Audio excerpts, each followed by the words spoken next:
আসসালামু আলাইকুম শিক্ষার্থীরা, তোমাদেরকে আমার চ্যানেলের পক্ষ থেকে অসংখ্য শুভেচ্ছা জানাচ্ছি। তোমরা যারা বিএসসি অনার্স দ্বিতীয় বর্ষে পড়াশোনা করো, তোমাদের একটি কোর্স ক্যালকুলাস 2, তো এই কোর্সটির চ্যাপ্টার 6 কতিপয় চলকের ক্ষেত্রে টেইলরের সূত্র, এখান থেকে আজকে তোমাদের দুই চলকের ক্ষেত্রে যে গড় মানে একটা উপপাদ্য আছে, অর্থাৎ মধ্যমান উপপাদ্য, mean value theorem for two ভ্যারিয়েবলসের ক্ষেত্রে, সেটা আজকে তোমাদেরকে সলভ করে দেবো। তো সেক্ষেত্রে তোমরা প্রথম থেকে শেষ পর্যন্ত অবশ্যই আজকে ক্লাসটি দেখবে, তাহলে তোমাদের এই থিওরিটি পুরোপুরি ক্লিয়ার হয়ে যাবে এবং পরীক্ষাতে আসলে তোমরা লিখতে পারবা। তো পরীক্ষাতে আসতে পারে যে দুই চলকের ক্ষেত্রে গড় মান উপপাদ্যটি বিবৃতি ও প্রমাণ করো, এটা ভাবে আসতে পারে। তো এখানে তোমরা দেখো, প্রথমে আগে বর্ণনাটা তোমাদেরকে মুখস্থ লিখতে হবে। যে বর্ণনাতে বলা আছে যে যদি এক্স কমা ওয়াই এর চারণস্থল, মানে এটা একটা সীমানা দেওয়া আছে আর কি, যে এ থেকে এই যে এ প্লাস এইচ বৃদ্ধি পাচ্ছে আর কি এক্সের মানটা, এভাবে বি থেকে বি প্লাসকে এভাবে, এটা তোমাদের মুখস্থ করতে হবে, ঠিক আছে। প্রমাণটা আমি শুধু বুঝাই দিচ্ছি আর এটা তোমরা মুখস্থ করবা।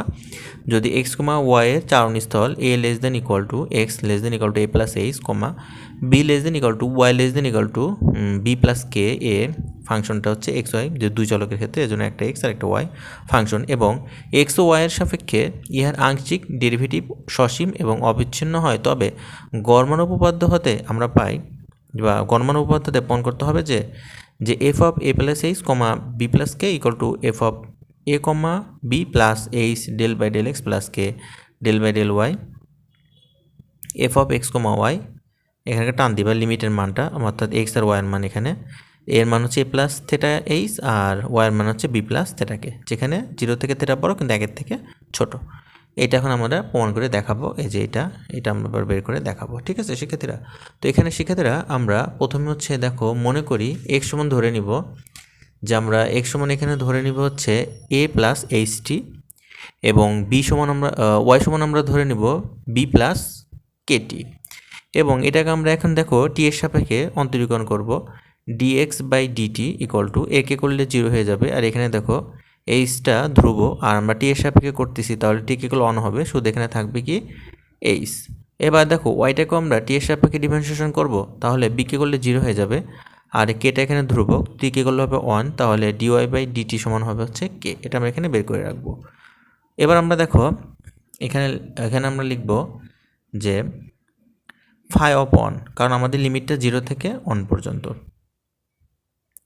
তো এই যে ফাই অফ 1 সমান আমরা এখানে লিখব যে F of A plus H comma B plus k, এবং ফাই অফ 0 হচ্ছে equal to F of A comma b. এখন কথা হলো এটা আমরা কোথা থেকে পেলাম। এখন দেখো এই যে আমরা F of X comma Y লিখছি না, তো F of X comma Y এর এখানে দেখো এক্সের মান কিন্তু আমরা ধরে নিয়েছি হচ্ছে এ প্লাস এইচ টি, আর ওয়াইয়ের মান আমরা ধরে নিয়েছি হচ্ছে বি প্লাস কে টি, এটা আমরা এখানে বসে দিব, আর এই টোটালটাকে আমরা ফাই অফ টি ধরবো, ঠিক আছে। এটা আমরা ধরে নিব এটা, যে এই টোটালটা সমান হচ্ছে ফাই অফ টি। তখন আমরা টি এর মান একবার 0 বসাবো, একবার 1 বসাবো, বুঝতে পারছো? তাহলে এখানে টি এর মান যখন 1 বসাবো, তখন এই যে এখানে মানটা বসাতে হবে, এখানে যে টি এর মান 1 বসালে হবে এ প্লাস এইচ, আর এখানে টি এর মান 1 বসালে হবে হচ্ছে বি প্লাস কে। আর যখন 0 বসাবো তখন দেখো এটা 0 হয়ে যাবে, এখানেও এটা 0 হয়ে যাবে, শুধু এ আর বি থাকবে, এই জন্য ফাই অফ 0 সমান এ কমা বি আছে। এটা আসলে তোমরা বুঝতে পেরেছ। তো এখানে ফাই অফ টি এক চলক বিশিষ্ট অন্তরীকরণযোগ্য ফাংশন, ফাই অফ টি মানে এক চলক বিশিষ্ট অন্তরীকরণ ফাংশন।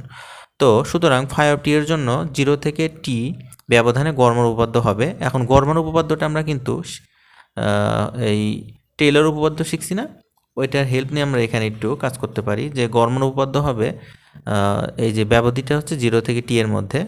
আচ্ছা, তো এখানে দেখো আমরা phi of T equal to, এটা আমরা কিন্তু ওই যে ম্যাকলোরিনের ধারা থেকে পাই, বা হচ্ছে গড় মান টেইলরের একটা ধারা ছিল, সেখান থেকে আমরা এটা লিখতে পারি। তোমাদের যে টেইলরের উপপাদ্যটা পড়াইছি কিন্তু ওইখানে আমি এটা বলছিলাম আর কি। তো এত কিছু জানার দরকার নাই, এখানে আমরা শুধু এটা মুখস্থ লিখবো যে আমরা এতর ক্ষেত্রে ফাই অফ টি সমান আমরা লিখতে পারি phi of 0 plus t phi dash of theta t, ঠিক আছে। এটা আমরা লিখে দিব, এটা আমরা মুখস্থ রাখবো।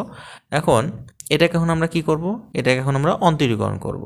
অন্তরীকরণ যদি করি তাহলে ফাই অফ টিকে অন্তরীকরণ করলে হবে হচ্ছে ফাই ড্যাশ অফ টি, আর ফাই ড্যাশ অফ টি মানে হচ্ছে ডিএফ বাই ডিটি, কারণ টি এর সাপেক্ষে আমরা করতেছি। এই যে ফাই অফ টি সমান আমরা জানি কি F of X comma Y না, তাহলে ফাই ড্যাশ অফ টি মানে হচ্ছে এফ ড্যাশ, ঠিক আছে, এফ ড্যাশ, এটা আমরা জানি। আর ড্যাশ মানে হচ্ছে তোমার কি ডিফারেন্সিয়েশন, ডেল এফ বাই হচ্ছে ডেল টি বা ডিএফ বাই ডিটি, ঠিক আছে, ডিফারেন্সিয়েশন এটাকে আমরা এভাবে ভেঙে লিখতে পারি, ঠিক আছে, ডিএফ বাই ডিটি। তো আমরা এখানে চেইন রুল অ্যাপ্লাই করবো। আমরা চেইন রুল অধ্যায় শিখছি যে চেইন রুলটা কীভাবে অ্যাপ্লাই করতে হয়, del F by del X into dx by dt plus del F by del Y into dy by dt, এটা হচ্ছে চেইন রুল। তো চেইন রুলটা আমরা এখানে অ্যাপ্লাই করে দেবো। এখন দেখো এই যে ডিএক্স বাই ডিটির মান কিন্তু আমরা এইচ বের করে রাখছি না, দেখো তোমাদেরকে দেখাই দিই, এটার মান কিন্তু আমরা এইচ বের করে রাখছি। দেখো এখানে এটা আমরা এখানে বসাই দিব, এই যে ডিএক্স বাই ডিটির পরিবর্তে আমরা এইচ বসাই দেবো, থাকবে হচ্ছে del F by del x. আর দেখো ডিওয়াই বাই ডিটির পরিবর্তে আমরা বসাই দিব হচ্ছে কে বসাই দিলে আমাদের থাকবে হচ্ছে del F by del Y. তো এখান থেকে আমরা দেখো এফটা কমন নিয়ে যে বাইরে লিখে দিয়েছি, ঠিক আছে। আর দুই চলক, তাই আমরা দুইটা চলক এখানে নির্দেশ করেছি। আশা করি বুঝতে পেরেছ। তো এবার আমরা এখানে থিটাটা বসাবো, আমাদের তো থিটাটাই দেখাতে বলছে, তাই না। তাহলে এখানে টি এর পরিবর্তে এবার আমরা থিটা বসাবো। তাহলে এখানে হবে phi dash of theta equal to h del by del x plus K del by del y আর হচ্ছে এফ এক্স কমা ওয়াই। তো আমরা এখানে দেখো এক্স এবং ওয়াইয়ের মান আমরা জানি, এটা হচ্ছে এনতম পদের ক্ষেত্রে আমরা এটা জানি যে এক্স ইকুয়াল টু হচ্ছে এ plus theta H R Y সমান হচ্ছে বি প্লাস থেটাকে। তো এই এক্স আর ওয়াইয়ের মান কিন্তু এটা আমরা এখানে না লিখে এখানে আমরা এটা দেখাই দিয়েছি। এই লিমিটটা উঠাই দিলে এই মানটা কিন্তু এখানে বসবে এক্স আর ওয়াইয়ের ক্ষেত্রে, এই যে এই থিটার ক্ষেত্রে, ঠিক আছে। যেটা আমরা এখানে লিখে রাখছি এই যে। তো এখন আমরা এই যে 1 নম্বর সমীকরণে মান বসাবো, 1 নম্বর সমীকরণে টি এর মান আমরা অন বসাবো। 1 নম্বর সমীকরণ কোনটা, এই দেখো এটা হচ্ছে 1 নম্বর সমীকরণ, এখানে আমরা টি এর মান অন বসাবো। তাহলে হবে কি আমাদের phi of one equal to phi of zero, এখানে অন বসালে ফাই ড্যাশ অফ, এখানে আমরা দেখো হচ্ছে টি এর মান বসালে থিটা হবে, তাই না, ফাই ড্যাশ অফ থিটা হবে। আর এখানে অলরেডি আমরা দেখো থিটার মান এখানে কিন্তু আমরা বের করে রাখছি। তাহলে এখন আমরা এখানে মানগুলো বসাই দিতে পারি না। তাহলে দেখো এই যে ফাই অফ ওয়ানের মান কিন্তু আমরা এখানে বের করে রাখছি, F of A plus H comma B plus k. আবার এই দেখো ফাই অফ জিরো মানও কিন্তু আমরা বের করে রাখছি, F of A comma B. আর ফাই ড্যাশ অফ থিটার মান তো আমরা যে এখানে বের করে রাখলামই, তাই না। এই মানগুলো এবার আমরা এখানে বসাই দিই। দেখো এই মানগুলো এখানে বসাই দিলে আমাদের কিন্তু উপপাদ্যটি প্রমাণ হয়ে গেল। দেখো এই যে মানটা বসাই দিছি, F of A plus H comma B plus K equal to F of A comma B. এই যে তোমার এ কমা বিটা কোথা থেকে আসলো, এই যে জিরোর ক্ষেত্রে আসলো, এই যে ফাই অফ জিরোর মানটা বসাই দিছি। আর এটা কার মান, এটা এই যে তোমার ফাই ড্যাশ অফ থিটার মানটা এখানে আমরা বসাই দিছি। এটাই তো আমাদের দেখাইতে বলছে। আশা করি তোমরা বুঝতে পারছো। তারপর কোথাও বুঝতে অসুবিধা হলে তোমরা অবশ্যই আমাকে কমেন্টে জানাবো।